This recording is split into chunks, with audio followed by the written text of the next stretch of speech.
in the case of the longest solo I did, I came around a bend and I saw Uncontacted Tribes, instantaneously ran for my life, inflated my pack raft, went downriver and got out of there. Because for them, for me, for everybody, you have to pull the parachute. There's no way. You can't go near them without putting everyone's life in danger.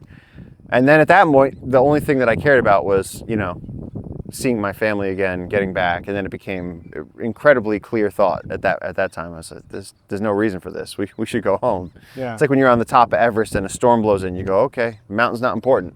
The mountain was me the whole time. Go home. You sort of get the answer you need when you have a gun against your head. Right, when there's no other option. Yeah. You have to get out of there. Yeah.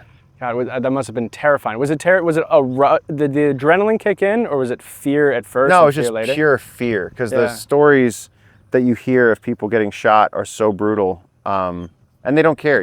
They just don't have, they don't have laws. Right. They don't have rules. So really, if they feel like it, they'll just kill you. If they're a little spooked, they'll just kill you. So I just thought, if I have time, they're still a few hundred meters away, go. And I went as hard, fast as I could, just ran as far as I could, which running in jungle doesn't really work. So I got the pack raft out very, very quickly. And then you can make good progress on a river. You cover distance quick. But then even when I stopped, I'd be on the beaches and I'd put my tent out and I'd try and sleep at night. And I would just have nightmares that they were showing up in the night. So I couldn't sleep. So the whole expedition was over. Right. I had reached an edge. Far surpassed my threshold of fear. I'd reached the absolute edge of that. And so at that point, it was just get me home, get me home, get me home, get me to another human. Right. Get me back to a human I can communicate with. That was a big thing. So even just like the first people that I found were poachers who actually had just shot a jaguar. Yeah. And I came up on these guys in the pack raft and I interacted with them and they said, oh, we just shot this jaguar and we think it's up in the bushes just there, and the land went up and there was kind of a cave and we were all looking for this jaguar. Right away they were just like, help us hunt jaguars. What's up, kid?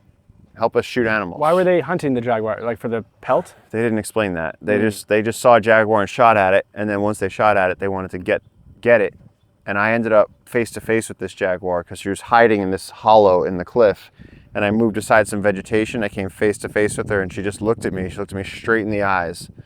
And she was panting and there's a little bit of blood by her side.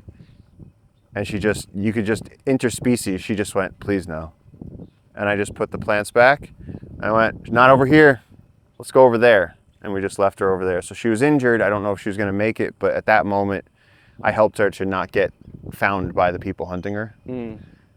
So that was after being as scared as I could be. I was as brokenhearted as I could be, and then it was just raft back for a few more days, get back to town, and then. I'm sure that jaguar will always remember you.